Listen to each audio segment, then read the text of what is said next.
Matthew 6, verses 36 to 75. Then Jesus came with them to a place called Gethsemane, and he said to the disciples, "Sit here while I go and pray over there." And he took with him Peter and the two sons of Zebedee, and he began to be sorrowful and deeply distressed. And he said to them, "My soul is exceedingly sorrowful, even to death. Stay here and watch with me." And he went a little further and fell on his face and prayed, saying, "O my Father, if it is possible, let this cup pass from me. Nevertheless, not as I will, but as you will." Then he came to the disciples and found them sleeping, and said to Peter, "What? Could you not watch with me 1 hour? Watch and pray, lest you enter into temptation. The spirit indeed is willing, but the flesh is weak." A second time he went away and prayed, saying, "O my Father, if this cup cannot pass away from me unless I drink it, your will be done." And he came and found them asleep again, for their eyes were heavy. So he left them, went away again, and prayed the third time, saying the same words. Then he came to his disciples and said to them, "Are you still sleeping and resting? Behold, the hour is at hand, and the Son of Man is being betrayed into the hands of sinners. Rise, let us be going. See, my betrayer is at hand." And while he was still speaking, behold, Judas, one of the 12, with a great multitude with swords and clubs, came from the chief priests and elders of the people. Now his betrayer had given them a sign, saying, "Whomever I kiss, he is the one. Seize him." Immediately he went up to Jesus and said, "Greetings, Rabbi," and kissed him. But Jesus said to him, "Friend, why have you come?" Then they came and laid hands on Jesus and took him. And suddenly one of those who were with Jesus stretched out his hand and drew his sword and struck the servant of the high priest and cut off his ear. But Jesus said, "Put your sword in its place, for all who take the sword will perish by the sword.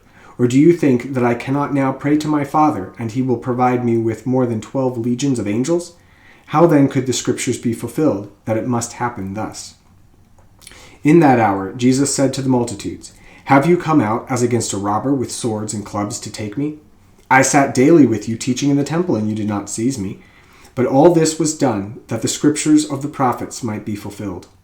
Then all the disciples forsook him and fled. And those who had hold of Jesus led him away to Caiaphas the high priest, where the scribes and the elders were assembled.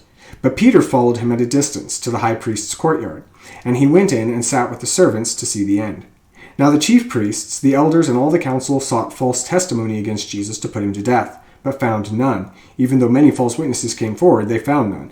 But at last 2 false witnesses came forward, and said, "This fellow said, 'I am able to destroy the temple of God, and to build it in 3 days.'" And the high priest arose and said to him, "Do you answer nothing? What is it these men testify against you?" But Jesus kept silent. And the high priest answered and said to him, "I put you under oath by the living God.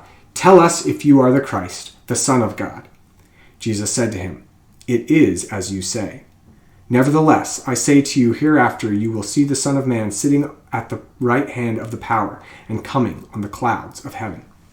Then the high priest tore his clothes, saying, "He has spoken blasphemy. What further need do we have of witnesses? Look, now you have heard his blasphemy. What do you think?"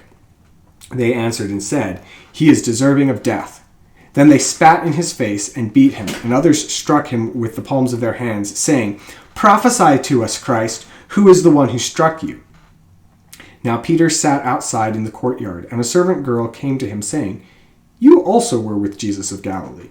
But he denied it before them all, saying, "I do not know what you are saying." And when he had gone out to the gateway, another girl saw him and said to those who were there, "This fellow also was with Jesus of Nazareth." But again he denied with an oath, "I do not know the man." And a little later, those who stood by came and said to Peter, "Surely you also are one of them, for your speech betrays you." Then he began to curse and swear, saying, "I do not know the man." Immediately a rooster crowed, and Peter remembered the word of Jesus, who had said to him, "Before the rooster crows, you will deny me 3 times." So he went out and wept bitterly.